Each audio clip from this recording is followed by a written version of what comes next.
Okay, so today's video is going to be about quantum mechanics. And in quantum mechanics, we will talk about one of the main algorithm which was made in 1996 by someone known as Love, not Love, Love Grover.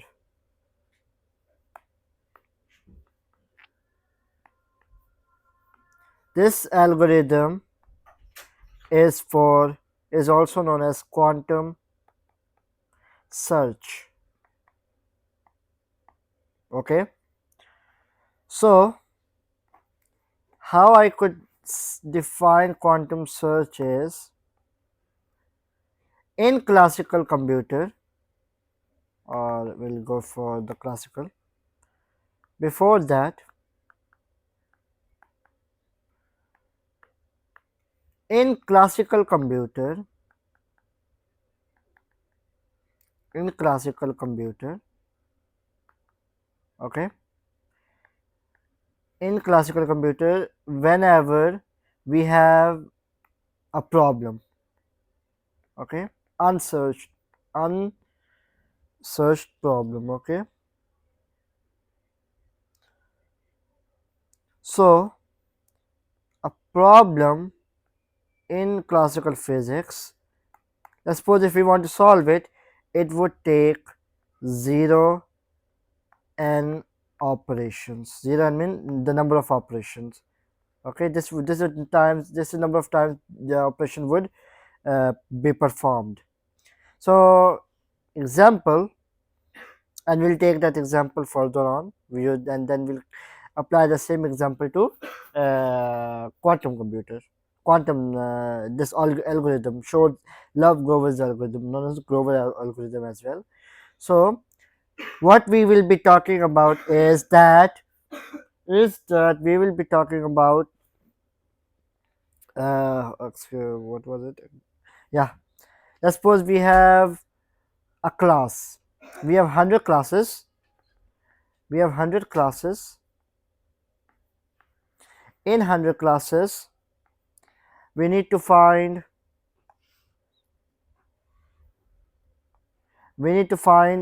a class with a student who has highest marks. Okay, so according to normal computer, a classical computer, it would take 100 calls, okay, also known as oracles, 100 oracles used, and out of these 100, 99 will be false, okay, and one of them will be true. The amount of oracle used will be 100 and one winner, which is the class with the highest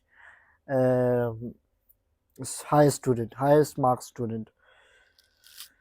So, this is the disadvantage of this algorithm is that it's time consuming, time consuming, time consuming, okay. So, what Shor's algorithm does is, not Shor, Grover's algorithm. What Grover's algorithm does is,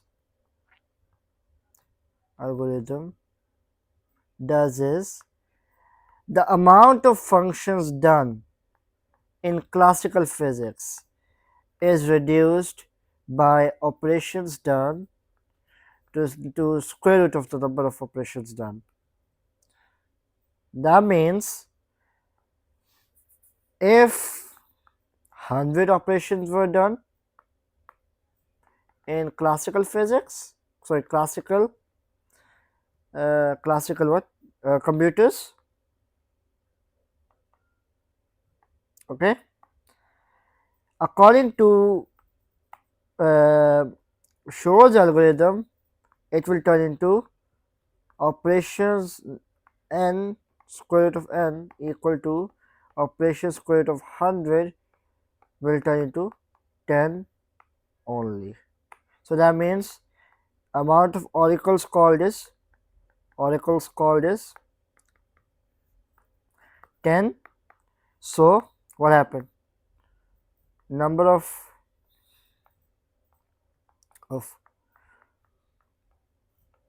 operations reduced.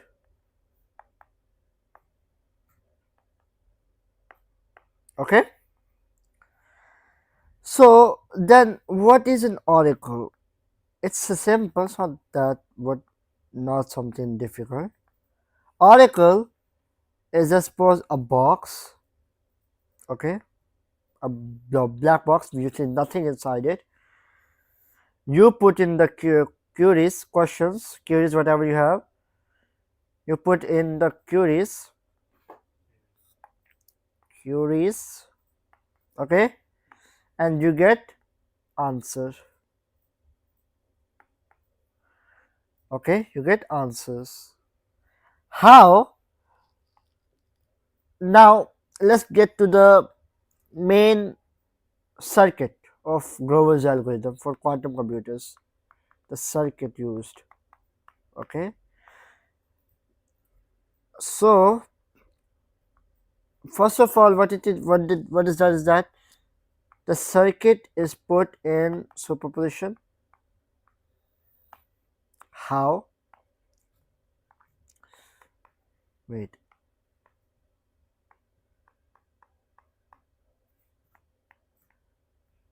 Uh, Over here. So first of all, it goes through. First of all, it goes through an inversion phase. First of all, it goes through an inversion phase. We'll talk about them in detail after I finish this circuit. Okay, again, put it to superposition. What is superposition again? It's a phenomena in quantum mechanics which puts the states in multiple uh, points. One thing at multiple points. Let me give you an example of this in quantum in terms of quantum search. Quantum search. I'll give you an example. And then in the end it's measured. Okay. So let me give you an example of quantum search or superposition. In classical physics, if we had a maze, okay,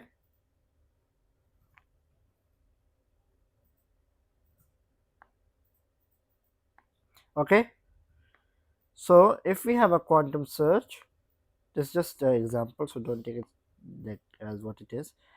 If we had a quantum search, let me make I have one opening here, one opening here. So if it were it would be a classical physics.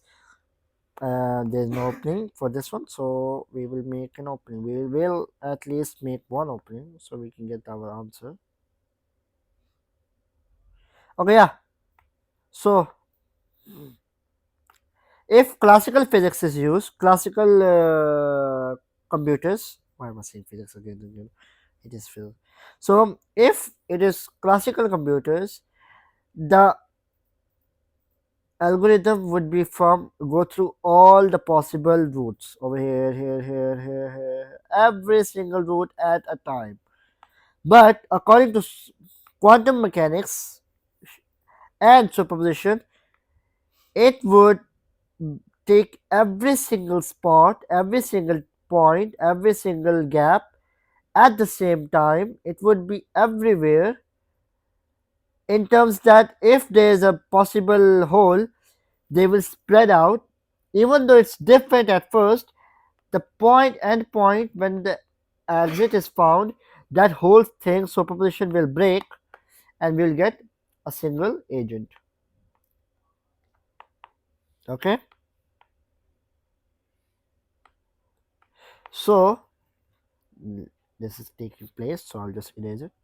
So what we do here is we are using superposition quantum phenomena uh, for the easiness of the algorithm, for to decrease the number of functions or operations. So what happens is that in this, the first one, which was phase inversion,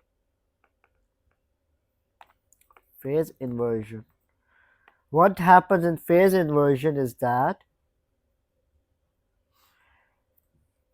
in phase inversion, the what do you call this, the answer we want to find, what happens for that to that answer is that, let's suppose if we have, these are our possibilities.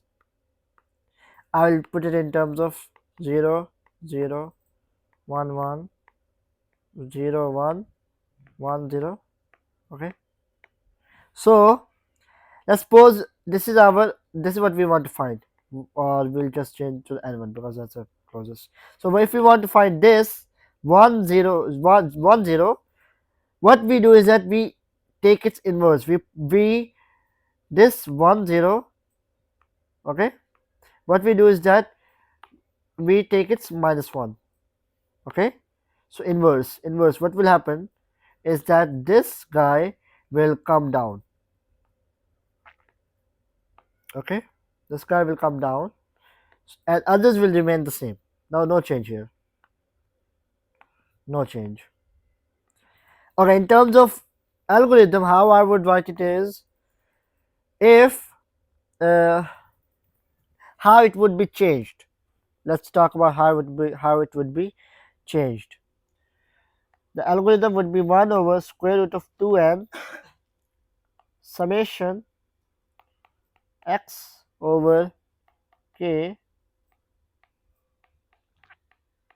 This is the algorithm used.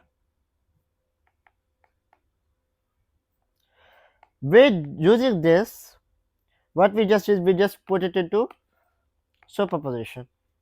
Okay, so now that's in superposition, we have, first of all, superposition is done. Then what we just talked about, inversion over here. Then that after the inversion, what happens is, I'll not go to the that much of the mathematical detail, but what we will talk about is that when it's in superpositions, we took the inverse, sorry, not superposition, inverse of the last one, the one we want to find. Okay, so if at first all of these guys over here, let me write the probabilities in their state. This is what the state was in. 1 over square root of 2 0 plus 1 over square root of 2 1, and so on. I will not write the full. So what we are actually doing is that let's suppose this is 1 and this is 0. So what we are actually doing is that we are increasing this probability 1 over square root of 2, okay, to such that only this guy's probability will increase, others probability will decrease. Okay, so what inversion does is, it will change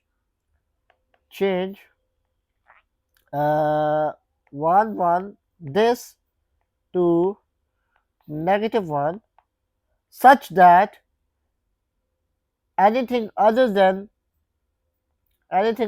1 will not change. No change. Okay, there will be no change, they will remain the same as per this graph shows. So even if you check that increasing this guy and decreasing the others will again still result in 1, as per what our rule is that their probabilities should equal 1 in terms like this. This is the condition. Condition is that sum equal 1. Okay. So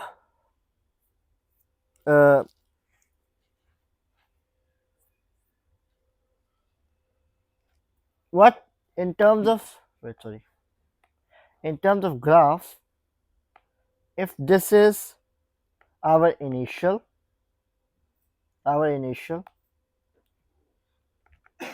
okay, and this is where we want to find, okay, this will be, and this is our, by applying the Hadamard gate, what we do is that we put it in superposition state right now. This S means superposition state. Okay, so this angle made, this is one of the key points, this angle made is crucial, as superposition over here is nothing but cos theta over 2 of the initial, this inverse, plus sine theta over 2 of the W, the one we want to winner. Okay, winner. So we want this number 1 as our answer, and this is -1. So what we say is that here,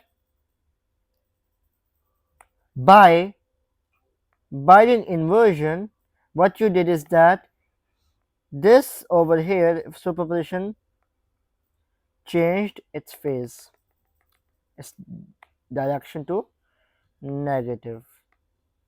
Now it's in the negative state. Again, this is same.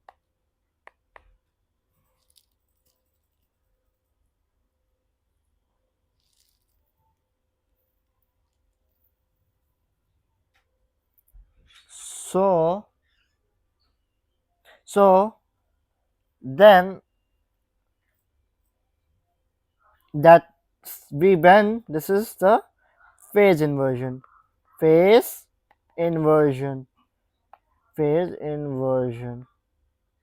our main thing. After phase inversion is this point. Then now that phase inversion is done, first of all what we did, we changed its phase. Then after phase inversion, these are two points. Just now we just finished phase inversion. We put it in superposition state. Then what we did, we did its phase inversion such that only the one we're looking for changes its phase. Other than that, others stay the same. Okay, that's a condition. The last step is in this. So there are 2 steps in total. There are 2 steps. One, phase inversion, then amplification. Okay, phase inversion, or you can say reflection as well, because it's the same thing, right? Phase inversion to reflection, same thing. So is it same? Maybe. Then we have a diffuser. Okay, in diffuser, what we do is, now what we do is, this was after we had done phase inversion, right? Now what we do is that we take their mean, we inverse about mean. Okay, when we take inverse about mean, what will happen is that all these three will turn to 0, and this guy over here will turn to 1. So not 1, close to 1, closer to 1, depending that how many times how many times how many times uh, how many times O square root of n is repeated.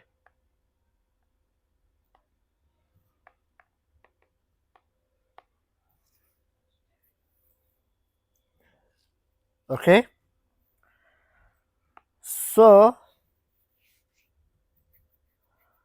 that means here, wait, let me reduce the size. I don't want to go to the next page. I'll just save the put everything over here. Okay, so that means if this is our inverse taken of that thing, this is the initial, the one we want to reach to, not initial. This is superposition, and there was inversion over here. Now diffuser does what is that? This reflector, this phase inverse, the one we took. Okay, what happens is it goes down to the top. So what happened? The angle theta over 2, it increased. How much? 3 by 2 theta.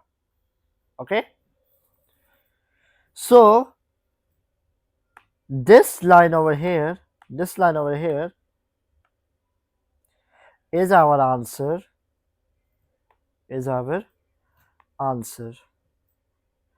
and for it to be more accurate, for it to be more accurate or closer, what we do is that repeat. How many times? 0 to power n time, again and again and again and again. Depends on the times. I'm not sure, that time depends on that person only. But if you repeat this process, this O power square root of O square root of n many times, we'll get the answer closer to. We know that this angle over here, which angle is made over here? 90-degree angle, right? Which is also known as pi over 2. So we want our answer over here to be closer to pi over 2. The more closer, the more time, the more we repeat, the closer we get to our answer. The accuracy increases. Okay, so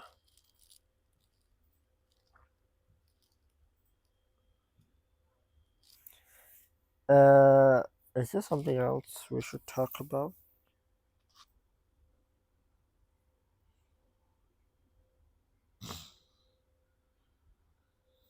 Yeah, so then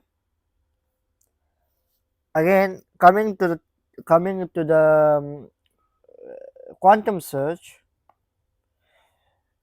that's the difference between classical and quantum algorithm.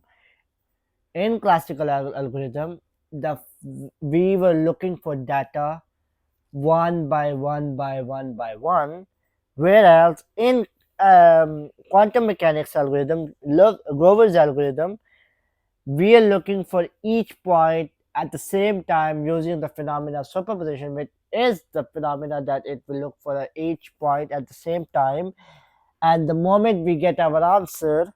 So again, one more thing, when we get our answer, when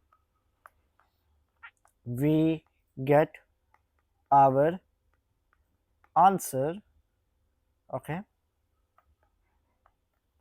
when we get our answer, wait, before that, I just remembered.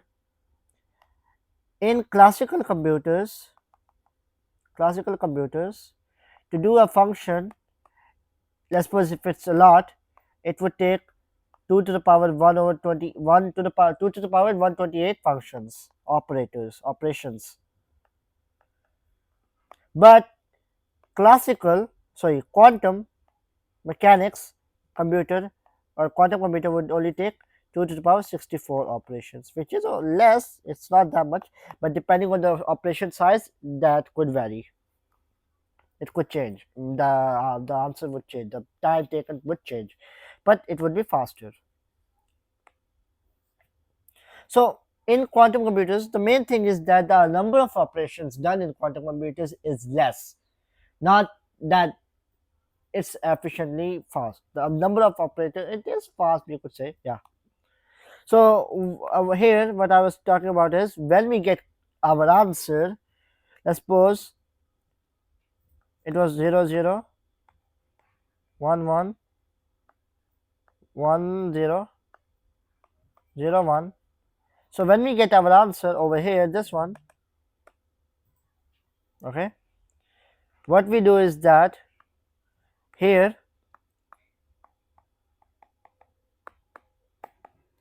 wave function,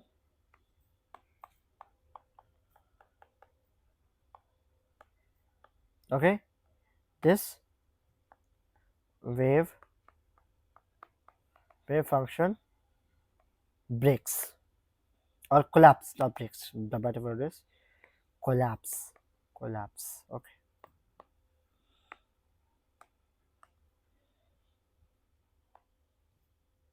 Okay, it would collapse. And again, the inversion about mean is nothing but taking the square root of amplitude, square amplitude.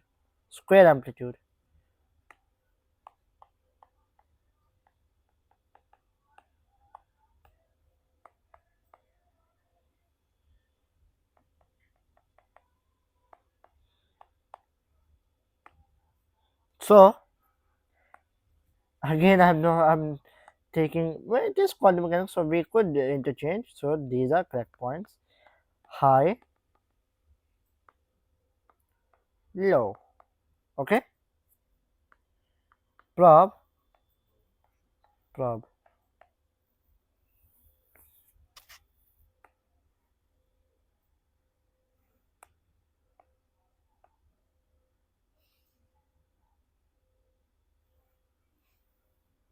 So yeah, that's it.